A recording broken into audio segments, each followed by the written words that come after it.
This is problem 7.70. It's on page 404.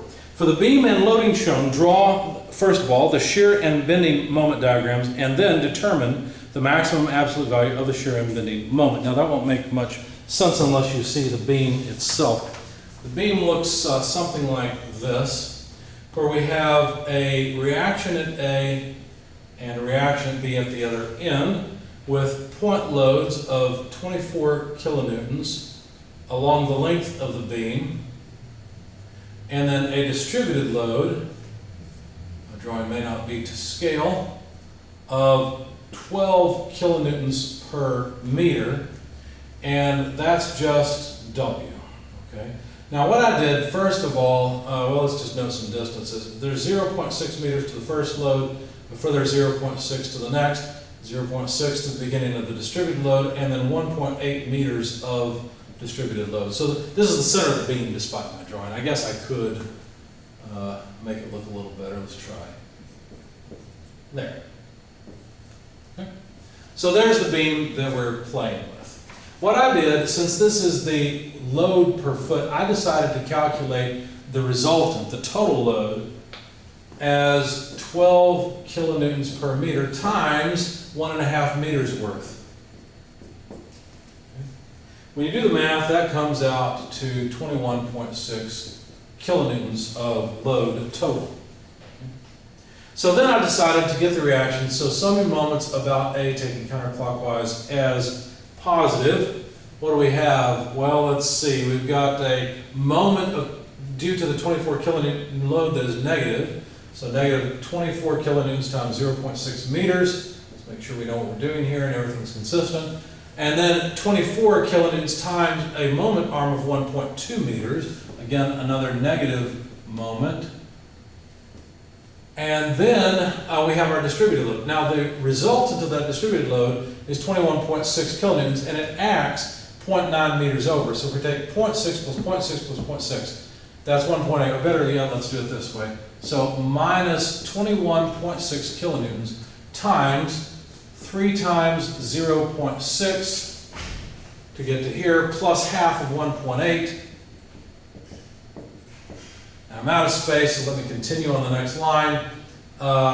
We've got the moment due to B as well. So B pushes up, causes a counterclockwise moment, and we need the entire length of the beam. This is 1.8 plus 1.8. That's obviously 3.6 meters. I guess I'm not using meters or units. So there we go. The sum of these moments have to be 0, and so that allows us to calculate B. So if you solve for B from this equation, you will find that B is equal to 28.2 newtons, or kilonewtons, pardon me. Let's at least put the units in the answer.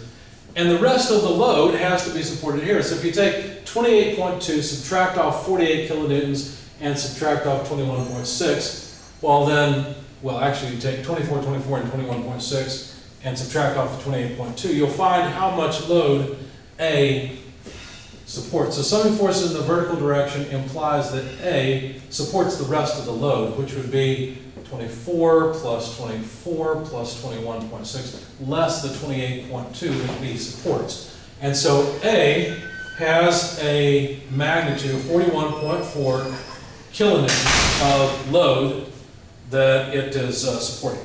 Okay? And so now the shear diagram can be drawn. It looks like this. So we begin at the left end of the beam A, and we move up by 41.4 kilonewtons. And then as we go along, notice that we would move down by 24. So if we take 41.4 and subtract off 24, you end up at 17.4 kilonewtons. Go along at constant shear until we reach this point. Move down by another 24. That gets us down to negative 6.6 kilonewtons.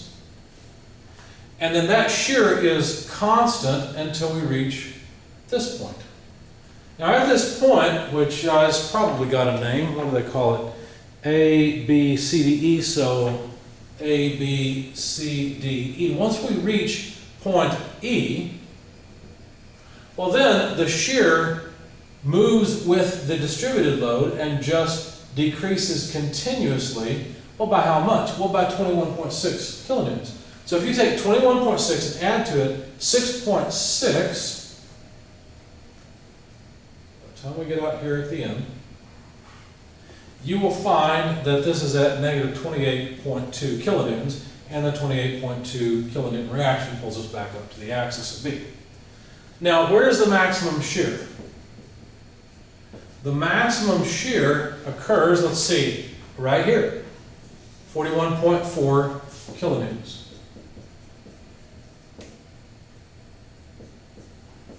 So that's one of the answers. To get the other answer, we'll need to make the moment diagram. Notice there's no moment outside of the beam, and so the moment will begin at 0, and the moment changes by the amount of area beneath the shear curve. So we need to take 41.4 and multiply it by 0.6 meters. When you do that, you will find the change in the moment, and that comes out to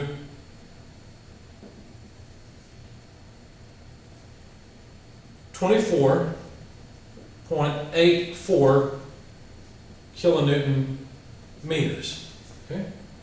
So the moment just increases linearly from point A to point C at a slope of 41.4 kilonewtons.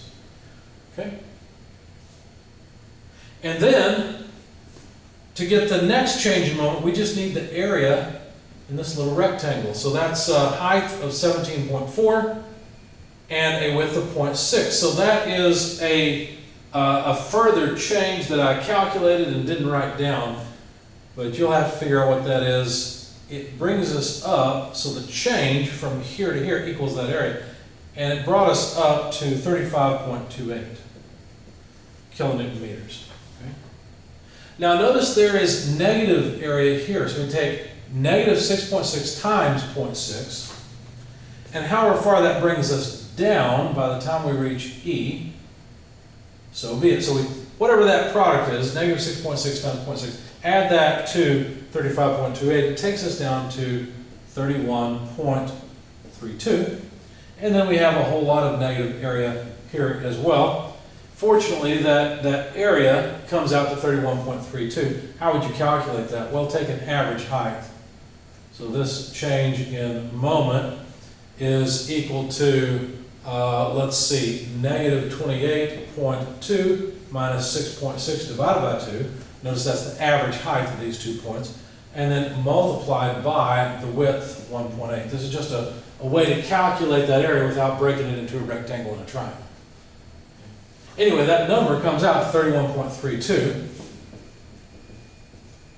And so that means the moment decreases now and continues towards 0. And it would decrease concave down, though I can't draw it very well on the board. So it would move concave down to get from this point to this. Now notice that the slope of this graph is really indicated by the magnitude of the shear. So the slope of the graph right here is negative 6.6. And the slope of the graph on the other side immediately is negative 6.6. So this straight line segment is tangent to that curved line segment. Okay? And the maximum moment occurs right there, which is at point D. That's where the maximum moment occurs. And the magnitude of that maximum moment is 35.28 kilonewton meters. So there's the maximum shear and moment within this beam, which of course occur between A and C for the shear and at D for the moment.